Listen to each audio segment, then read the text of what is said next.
In 1840, 8 young Sisters of Notre Dame de Namur arrived in Cincinnati from Belgium. They came at the invitation of the Bishop of Cincinnati, who wanted our sisters to teach the immigrants of the city. They were the first Sisters of Notre Dame to come to the New World. In a matter of weeks, they opened the first Notre Dame school in this country, in the heart of Cincinnati's immigrant neighborhood.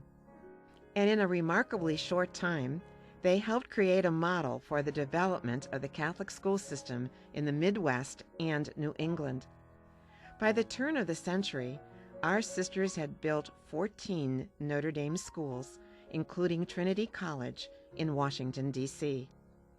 And we were teaching in another 65 parish schools around Ohio and along the eastern seaboard. Our reputation soon made its way to Illinois, and in 1891, our sisters were asked to establish a school at St. Mary's Parish in Loretto. We hesitated at first because it meant starting yet another community so far from home. But we were needed, so we said yes. 2 years later, we were invited to start a school for young women at St. Mary's Parish in nearby Utica. Then we were asked to come to St. Paul Parish in Odell. We said yes. By 1925, our reach extended toward Chicago and St. Alexander Parish on South Cornell in Villa Park, where our sisters taught 3 generations of St. Alexander students over the next 75 years. Then, in 1926, Cardinal Mundelein invited us to staff a school at a new parish being built for the people of Calumet City. And we said yes. That was St. Victor's, and the brand new school opened the Tuesday after Labor Day with 340 pupils. 35 years after arriving in Illinois, we accepted our first invitation to teach in Chicago, starting on West North Avenue at St. Peter Canisius. And there, for 5 decades, our sisters taught the children of hard-working families from Lincoln Park, Northside, and Old Town. In the 60s, it wasn't unusual to see 50 or 60 students in one classroom. Graduating classes of 200 or more were quite common. In 1931, we added another educational ministry in Chicago. It was St. Robert Bellarmine School on Eastwood Avenue, where we continue to teach today. Then, in the space of 5 years, our sisters began teaching in new schools at St. John the Apostle in Villa Park, St. Peter in South Beloit, and St. Rita in Rockford. But it was in 1938 when we reached a true milestone that has a special place in our hearts. In the middle of the city's Belmont section on the northwest side of Chicago, we broke ground for our own Notre Dame High School for girls. It served the neighborhood, offering young women a comprehensive curriculum that included college prep, business, and general education courses for students of varied abilities. And for the next 70 years, there on Mango Avenue, our sisters helped shape the lives of more than 13,000 young women. Women who have gone on to become strong leaders in business, law, medicine, performing arts, education, communities, and in families. Today, Notre Dame High School continues as a diocesan school at St. Ferdinand Parish. Over the course of our 170 years in this country, our sisters have taught in 167 schools, educating more than 2 million students, going where we were needed, and always teaching the goodness of God.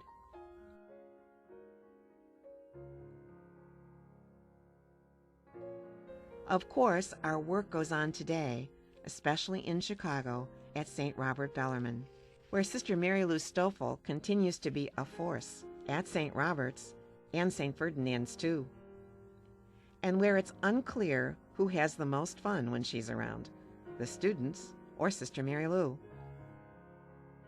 Sister Ann Pinella is still at St. Robert's too. She's teaching our third generation of St. Robert's students religion, science, and the goodness of God.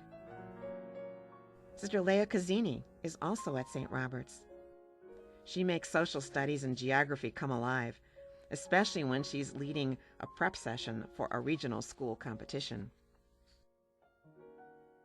In the Little Village section of Chicago, Sister Grace Escobar teaches juniors and seniors at Our Lady of Tepeyac, a Catholic all-girls college prep high school. Sister Grace sets the highest possible academic standards for her students, and she believes in each of them with all her heart. Of course, our educational ministries aren't confined to the conventional classroom. Sometimes they are carried out at the dining room table. Sister Barbara Quinn is the Director of Social Care at St. Gregory's in the city's Edgewater neighborhood. But for the past 25 years, she and her heart have been the church's link to the sick and homebound of her parish. I've always believed in home visiting because I think the relationship changes with the visiting. Now in St. Gregory's Parish, I visit the sick and elderly, and I have the privilege of bringing them Holy Communion. But it really is a whole package deal because we have the Holy Eucharist, we have coffee and conversation, and I always bring a gift that's a visible reminder that the church was there. But it goes even deeper than that. The person who is sick many times invites me into her world of pain. I imagine that I touch, hopefully gently, her wounds. There's a lot of sadness there, but there's also a lot of inner joy because there's a thread of hope that runs through the people I visit. They run through their stories because this is really redemptive suffering. And I know that Jesus Christ is there with his love and support. And it's just a great ministry. At St. Luke Parish in River Forest, Sister Maureen Sauer is the music minister. She directs the choir and trains young voices to help celebrate the liturgy. Sister Maureen has been teaching vocal musicians for more than 40 years, guiding them to find the full range of their gifts, and helping to prove so beautifully to all of us that singing is praying twice. You have to think about them. You're giving them something, and you want them to feel like I'm offering you this.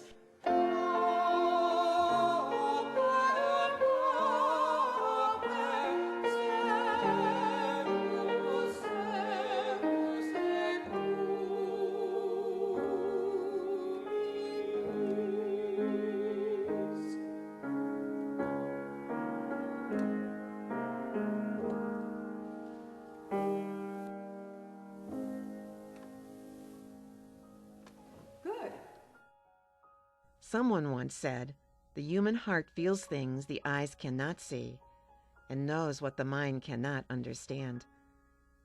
That helps explain the hearts of our older sisters in the ministry of prayer, especially the ones from Chicago. Anywhere else, they would be considered retired. But the truth is, Sisters of Notre Dame de Namur never really retire. We just take on new work, like storming heaven with prayers for special intentions. Sister Ann Carolyn Blackburn is a member of the Ministry of Prayer. She doesn't miss a day praying for friends and former students at St. Peter Canisius. I'm assigned in our directory as a community service and ministry of prayer. And at this time, I know that I will not able to do too much community service, but I can do ministry of prayer. I pray for other people because everything is important. They're God's dearest ones. Every night before I go to bed, I say the rosary for all my students that I've ever had, wherever they are, and for their families.